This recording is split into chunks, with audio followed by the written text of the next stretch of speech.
olha, desculpa, eu vou discordar do seu médico. Ela falou, o senhor não está tendo sorte, o senhor só está ganhando tempo. Ela falou uma das frases que foi parte do início do processo. Ela diz, lembre disso, que o corpo é que nem cartão de crédito. Primeiro o senhor usa e gasta, depois vem a fatura.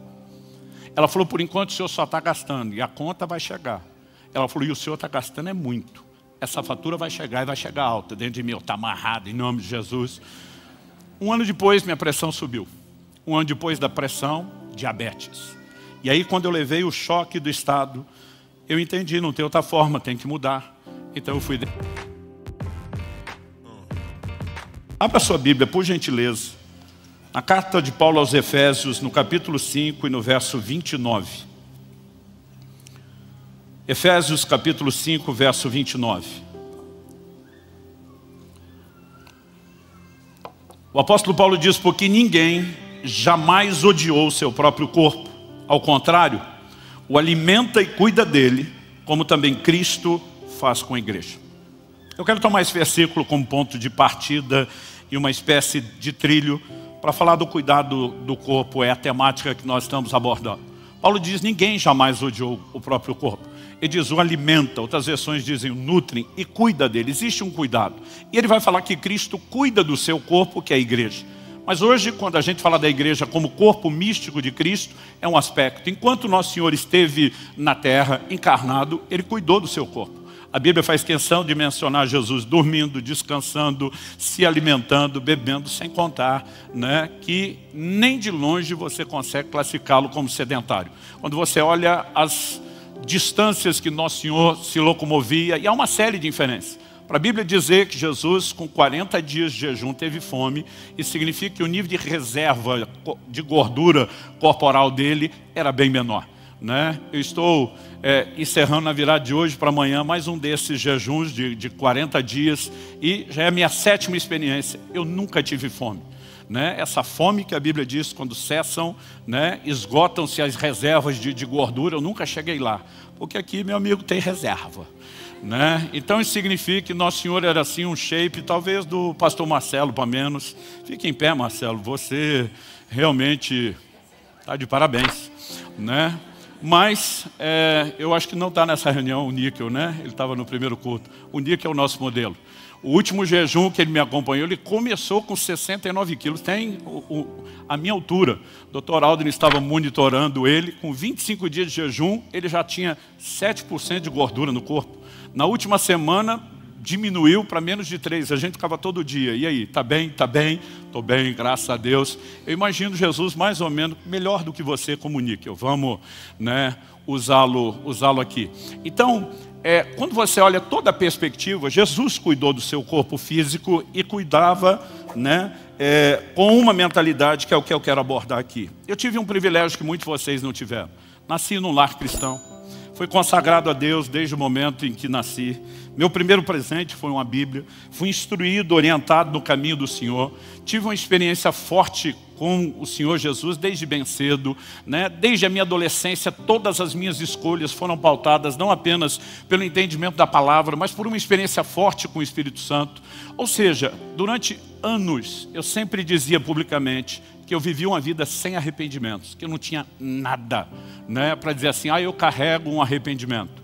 E nos últimos anos eu passei a retificar essa afirmação. Hoje eu posso dizer que eu tenho um grande arrependimento, uma dor. Não tenho entendido o que eu vou compartilhar com vocês antes.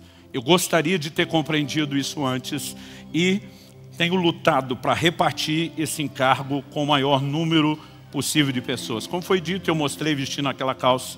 Meu recorde de peso foi 153 quilos. Hoje, né, estou quase 70 quilos abaixo desse peso. Mas a ideia não é apenas pensar e olhar para essa estrutura do peso. Eu lembro quando eu estava assim no auge, eu recebi a visita de uma amiga querida nossa, a pastora Rosellen, lá da Itália.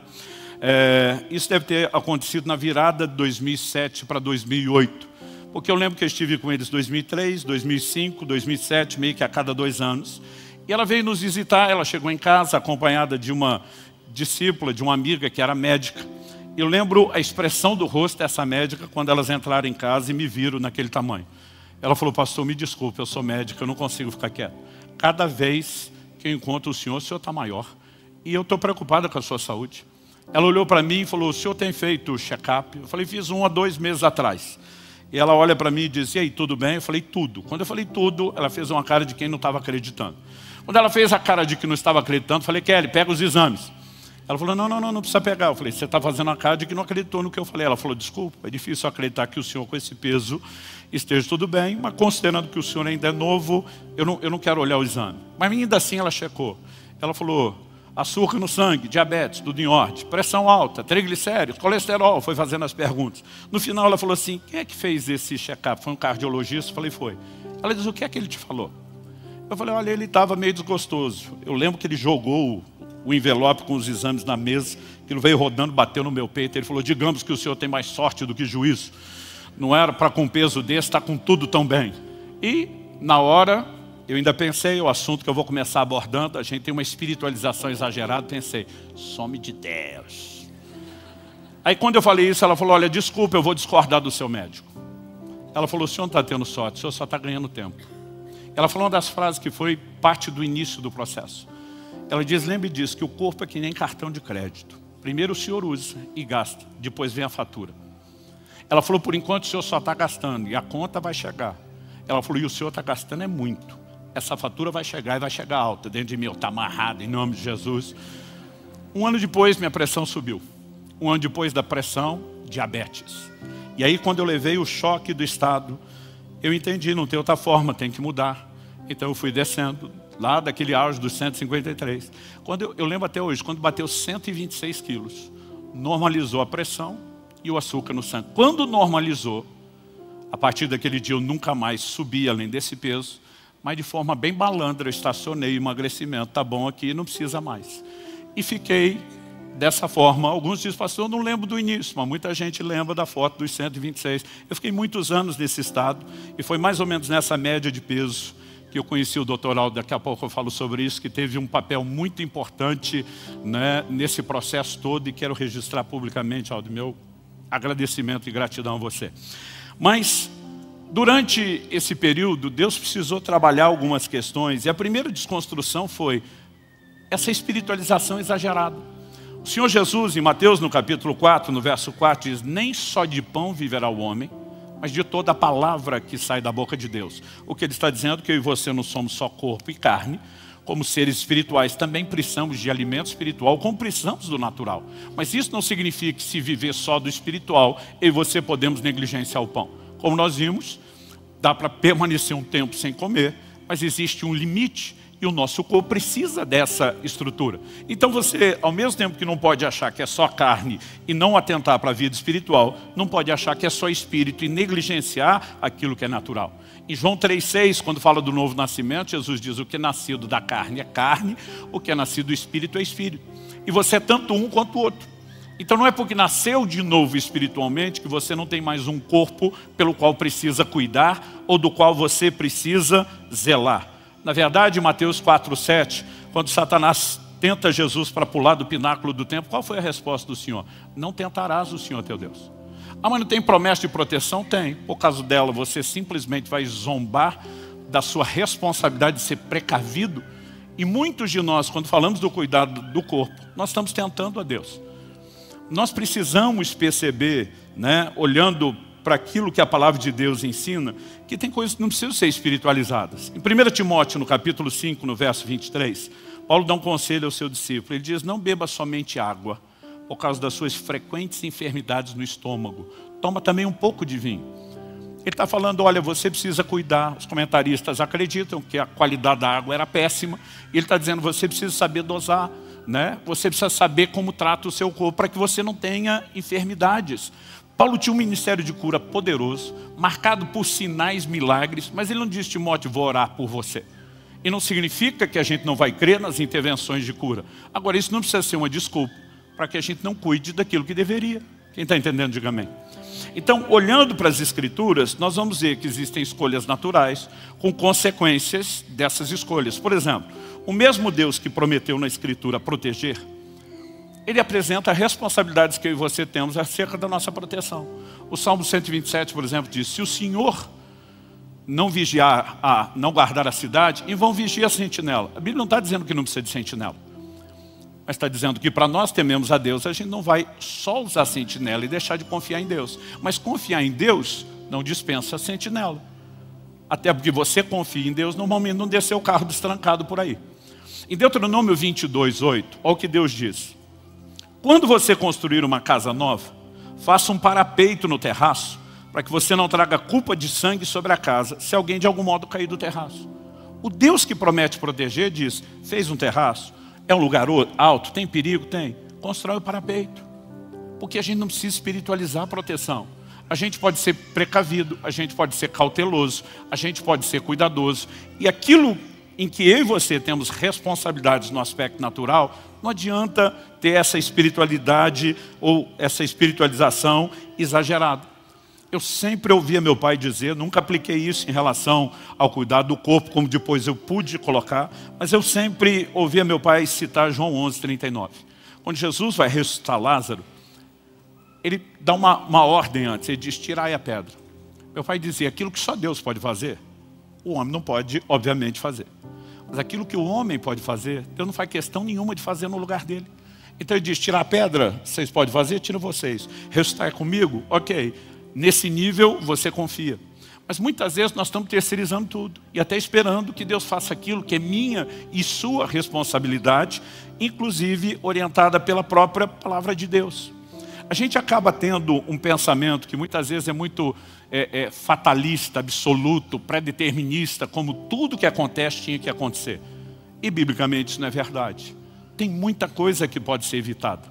Aliás, o apóstolo Paulo, em Atos 27, quando ele está naquele navio que depois acaba naufragando na ilha de Malta, a Bíblia nos mostra, né, que em Atos 27:21, ele se levanta e diz, senhores, na verdade era preciso terem me atendido e não partir de Creta para evitar esse dano e perda. Antes da viagem começar, Paulo diz, vejo que a viagem vai ser danosa. Ele dá conselhos, ninguém o ouviu.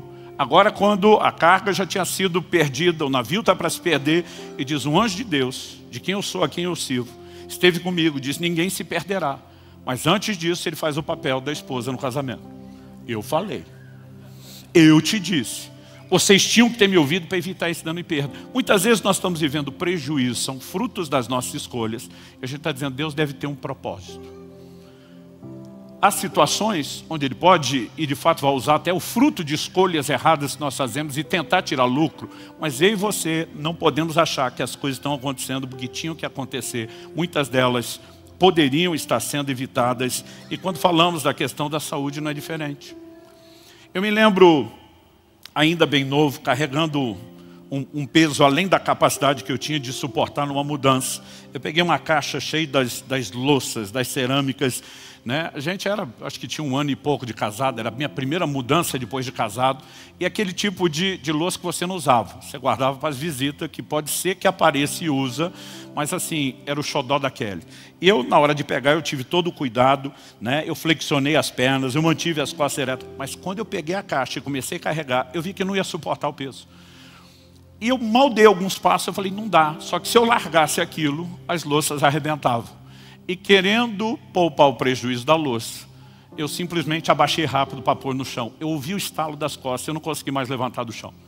Eu tive uma ou algumas hérnias de disco, passaram a pinçar o ciático. Eu fiquei 15 dias na cama, quase 1 mês sem conseguir andar. Aquilo foi um processo delicado. O ortopedista que eu fui me consultar era da igreja. E ele, depois de todos os exames, ele olha para mim e diz, pastor, nem cirurgia resolve o seu problema. Ele falou para o senhor entender a gravidade.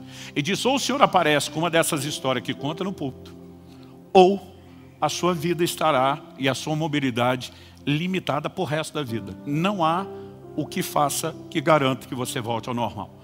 Eu lembro que eu falei para ele, o senhor vai ouvir a história. E Deus de fato fez um milagre, não só um. Eu tive 3 intervenções diferentes de Deus na minha coluna. Na terceira, Deus falou algo que na época eu não entendi com a clareza, hoje faz todo sentido. Ele me disse assim, eu não vou suspender para sempre as leis da natureza em seu favor. Ou seja, mesmo intervindo, Deus está dizendo, você pode fazer a sua parte. Normalmente, todo aquele dano nas costas era falta de cuidado, seja na hora de carregar aquele peso, ou o tanto de peso que eu mesmo carreguei durante muito tempo. Então, nós precisamos de uma mentalidade correta e fugir dessa espiritualização exagerada. Quem está entendendo, diga amém. Segundo lugar, falei dessa ideia de um fatalismo, né, que a gente cria. E é comum você ver crentes e até não crentes, quando alguém morre, dizer assim, pois é, quando chega a hora, como se tivesse hora marcada para todo mundo morrer. Então não existe nada que possa ser feito para viver mais, e não há nada que possa ser feito para viver menos. Isso não é verdade. Olha o que diz Eclesiastes, capítulo 7, verso 17. Não seja demasiadamente perverso, nem seja tolo, porque você morreria antes da sua hora. Agora, se há uma hora certa, que não tem jeito de evitar, por que é que a própria Escritura perguntaria para alguém, por que é que você vai morrer antes da hora? E está dizendo que isso seria fruto das escolhas. Então nós não podemos achar que cada pessoa que morreu, morreu porque era a hora e não tinha nada a ser feito. Então significa que se alguém se suicidou, tinha que acontecer, não tinha outra forma, era daquela maneira. Nós começamos a entrar num terreno que não é só perigoso, mas é uma relativização que prejudica todo mundo. A Bíblia tem promessas, e a Bíblia mostra que se eu e você cumprimos esses princípios, nós podemos prolongar os nossos dias. Um exemplo de vários. Paulo escreve aos Efésios, cita um dos 10 mandamentos. Honra teu pai e tua mãe, para que tudo te vá bem e seja de longa vida sobre a terra. Significa que quem honra pai e mãe, vive mais.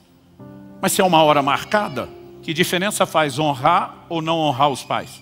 A Bíblia mostra outros princípios que, se quebrados, vão encurtar os nossos dias. E não estou falando de uma única menção, são várias, são repetidas, recorrentes. Isso significa que essa hora não está tão determinada como eu e você achamos. Outro dia alguém me disse, mas o Salmo 139:16 diz, todos os meus dias foram escritos no teu livro, quando nenhum deles ainda existia. Eu falei, não confunda a presciência, um Deus conhece tudo que você vai viver de antemão, com pré-determinismo, são coisas completamente diferentes. Deus conhece os seus dias, pode registrá-los antes que você os viva, não significa que você não tem escolhas, e muito menos que não vá colher os frutos e o resultado das escolhas. Então, em segundo lugar, assim, primeiro eu abordei a ideia de espiritualização exagerada. Em segundo lugar, eu quero ser até breve aqui, porque eu quero gastar um pouquinho mais de tempo no terceiro tópico. Eu quero usar uma expressão que eu lembro do título de um filme, não sei se o original no inglês era assim, mas na adolescência a tradução era O Céu Pode Esperar. Eu quero traduzir isso. Paulo diz, eu desejo partir, estar com Cristo. Ele diz para mim, morrer é lucro, é incomparavelmente melhor. Ele diz, mas por causa de vocês, Filipenses capítulo 1, eu vou ficar um pouco de tempo mais. O que Paulo está dizendo? Está lá, é maravilhoso, mas o céu pode esperar. Nós vamos ter a eternidade toda. Então, eu e você precisamos entender que há escolhas que podemos fazer. Paulo está dizendo, eu escolho ficar. E como nós escolhemos isso? Se há uma hora determinada, como é que Ezequias ora e ganha mais 15 anos de vida mudando aquela sentença? Como é que Elias se escolhe antes da hora e Deus aceita e vai embora? Agora, há muitas formas de você aumentar ou diminuir os dias. Não é só com princípios espirituais, fé ou a falta de fé e a desistência. A forma como eu e você tratamos o corpo determina a duração dele. Então, quando nós falamos do cuidado do corpo, não falamos apenas de longevidade. A frase que eu gosto, que eu ouvi do Aldrin e passei a repetir é, nós não queremos apenas mais anos de vida, mas também queremos ter vida nos nossos anos.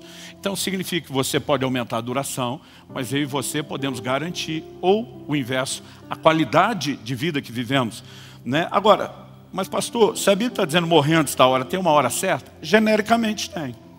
Em Jó, no capítulo 5, no verso 26, a Bíblia diz, em robusta velhice, você descerá à sepultura, como se recolhe o feixe de trigo no tempo certo. Qual o tempo certo? Não é quando está verde, é quando está maduro. E a Bíblia chama essa estação de ser colhido, robusta velhice. É uma velhice, mas com saúde. Jó 42:17 diz, e assim Jó morreu após uma longa velhice. Então esse é o plano genérico. O pastor pode ter exceções? Claro. A gente olha para muitos que foram mártires do Evangelho. Não morreram naturalmente. Mas mesmo Paulo e Pedro, que foram martirizados, a Bíblia fala deles já na idade velha. Paulo, antes de morrer, diz, eu, Paulo, o velho. Não sabemos que idade Estevão tinha quando faleceu. Mas, se alguém partir por outro motivo antes da hora, que não tenha sido negligente. Outro dia alguém falou para mim, mas por que eu vou cuidar da saúde? De repente eu me esforço para isso e daqui a pouco morri de acidente. Falei, pelo menos você garantiu saúde no tempo que viveu. Falei, agora o que te garante que o acidente vai acontecer? Então, pela possibilidade, você decide andar em deliberada negligência. Gente, qual a lógica disso? Um dia um pastor veio me chamar a atenção, na época que eu estava com sobrepeso, de Subirá. Nós precisamos de você servir no corpo de Cristo. Você tem que se cuidar, meu amigo, você não pode partir cedo. Eu olhei para ele, citando Paulo, na espiritualização exagerada, eu falei, para mim o morrer é lucro. Ele falou, se tu der a sorte de morrer. Porque quando não se cuida como você, a maioria não consegue morrer de cara não. Vai para uma cama, vive uma vida miserável, incomoda a família. E de repente aquilo começou a me assustar. Falei, eu nunca pensei nesse outro lado. Mas a verdade é que o céu pode esperar. Então, se eu e você entendemos o que é a hora certa e qual a nossa responsabilidade, as coisas vão mudar. Um pastor me confrontou mais ou menos em 2013. Ele me olha, estava na fase 2, não era o auge do peso, ali dos 126 quilos. Ele falou, Luciano, você já ouviu falar de um avivalista chamado Robert Murray McCheyne? Falei, já, um escocês, chacoalhou a Escócia, foi um instrumento de Deus. Ele falou, você sabe qual é a frase mais famosa dele? Falei, a mais famosa não sei dizer, eu já coloquei nos meus livros algumas citações do McCheyne. Ele falou, bom, se você não sabe a mais célebre, então, se você não consegue classificar é porque você não conhece a frase. Eu falei, qual é? Ele falou assim, você sabia que esse homem de Deus chacoalhou a Escócia, morreu aos 29 anos? Eu falei, não. E sabe o que ele disse no Lei de Morte? Respondi, não. E diz, a frase foi essa, abre aspas, cito. Deus me deu um cavalo e uma mensagem. Eu matei o cavalo e já não posso levar a mensagem. Um ministério poderoso foi abortado por uma condição de saúde que poderia ter sido evitada. Aos poucos, essas pancadas que produziram hematomas menores na época foram fazendo sentido junto e teria o seu resultado, né, impactante na hora certa. Pastor, ok, não podemos viver de espiritualização exagerada, o céu pode esperar, já entendi esses dois aspectos. Quando falamos de cuidados, quais são os cuidados necessários? Então me deixa apresentar de uma forma muito resumida algumas coisas que eu tenho entendido. A primeira delas diz respeito à nossa responsabilidade. Em 1 Coríntios, no capítulo 6, se você puder, abra lá comigo.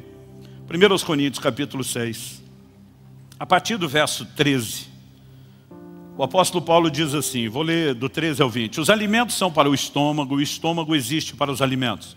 Mas Deus destruirá tanto o estômago quanto os alimentos. Porém o corpo não é para a imoralidade, mas para o Senhor, e o Senhor para o corpo. Deus ressuscitou o Senhor e também nos ressuscitará pelo seu poder. Vocês não sabem que o corpo de cada um de vocês é membro de Cristo? Será que eu tomaria os membros de Cristo e os faria membros de uma prostituta? De modo nenhum. Ou não sabem que o homem que se une à prostituta forma um só corpo com ela? Porque, como se diz, os dois se tornarão uma só carne. Mas aquele que se une ao Senhor é um só espírito com ele. 18. Fujam da imoralidade sexual. Qualquer outro pecado que uma pessoa cometer é fora do corpo. Mas aquele que pratica imoralidade sexual peca contra o próprio corpo. Será que vocês não sabem que o corpo de vocês é santuário do Espírito Santo que está em vocês? E que vocês receberam de Deus? E que vocês não pertencem a vocês mesmos? Porque vocês foram comprados por preço. Agora, pois, glorifiquem a Deus no corpo de vocês. Então, Paulo migra do assunto de alimentação e passa a falar do corpo que um dia será ressuscitado. Ou seja, mesmo que você envelheça, que o pó volte ao pó, que o corpo se decomponha. Na perspectiva divina, ele é eterno, porque será ressuscitado. Será parte do ser integral em toda a eternidade. E a Bíblia começa a enfatizar o quê? O corpo que hoje é templo do Espírito Santo, ele precisa de zelo e cuidado. Parte do cuidado envolve não pecar